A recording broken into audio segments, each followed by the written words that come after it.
శాసన మండలిలో ఆడబిడ్డ నిధి పథకంపై చర్చ సందర్భంగా మంత్రి కొండపల్లి శ్రీనివాస్ ఇచ్చిన సమాధానం పొంతన లేనిదిగా ఉందంటూ వైఎస్ఆర్సీపీ ఎమ్మెల్సీ వరద కళ్యాణి అసహనం వ్యక్తం చేశారు. మంత్రి ఆడబిడ్డ నిధి అంశం కాకుండా ఇతర విషయాలపై మాట్లాడడంతో అభ్యంతరం వ్యక్తం చేశారు.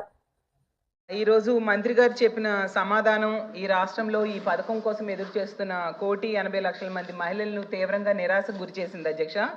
ఈ ఆడబిడ్డ నిధి పథకం అనేది ఇది ఎన్నికల్లో ఇచ్చిన ప్రధానమైన హామీ అధ్యక్ష.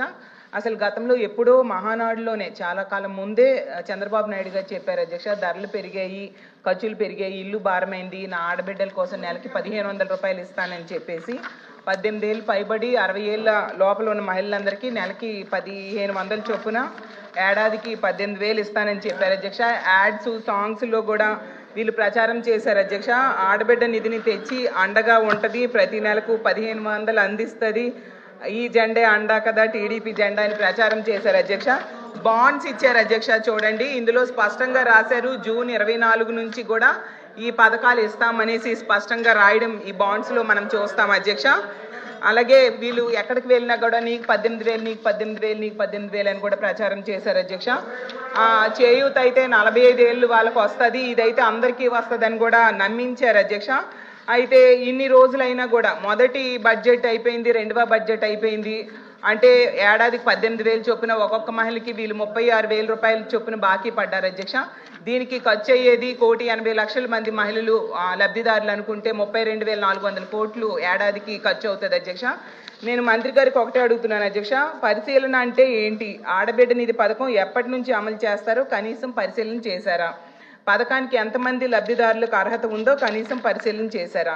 ఎన్ని వేల కోట్లు అవసరమో పరిశీలన చేశారా? ఆడబిడ్డ నిధి పథకం నిబంధనలపై ఏమైనా మంత్రివర్గ ఉపసంఘం వేసి పరిశీలన చేశారా? రూల్స్ పైన అధికారులతో ఏమైనా కమిటీ వేశారా?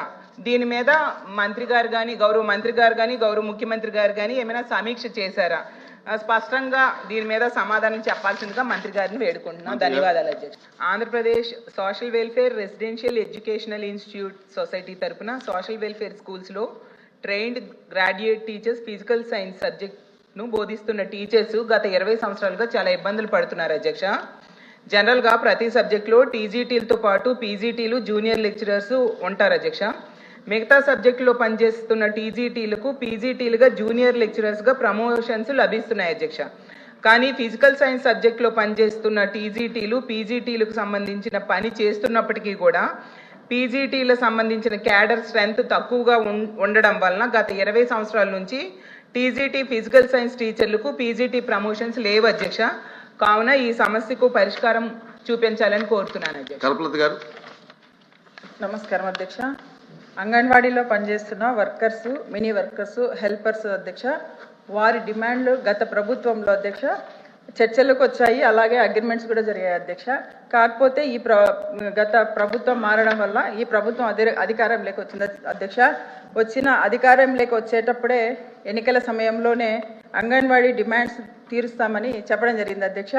వారి డిమాండ్స్ అధ్యక్ష, వారికి కనీస వేతనం 26,000 పెంచాలి, పెండింగ్లో ఉన్న 1,810 మినీ వర్కర్స్ క్వాలిఫికేషన్స్ రిలాక్సేషన్ ఇచ్చి మెయిన్ సెంటర్లుగా మార్చాలి, గ్రాడ్యుటీ అమలుకు గైడ్లైన్స్ రూపొందించాలి, వేతనాలతో కూడిన మెడికల్ లీవ్లు ఇవ్వాలి, అంగన్వాడీలకు సంక్షేమ పథకాలు అమలు చేయాలి, హెల్పర్ ప్రమోషన్స్ నిర్దిష్ట గైడ్లైన్స్ రూపొందించాలి, పెండింగ్లో ఉన్న 164 సూపర్వైజర్ పోస్టులు భర్తీ చేయాలి, అలాగే ఉచితంగా గ్యాస్ ఇవ్వాలి, అలాగే ఫ్రీ స్కూల్స్లో చదువుతున్న తల్లిదండ్రులకు కూడా సంక్షేమ పథకాలు అందించాలని ఏదైతే ఈ ప్రభుత్వం అధికారం రావడానికి హామీలు ఇచ్చిందో అధ్యక్ష, తక్షణమే వాళ్లకు ఈ డిమాండ్స్ నెరవేర్చాలని మీ ద్వారా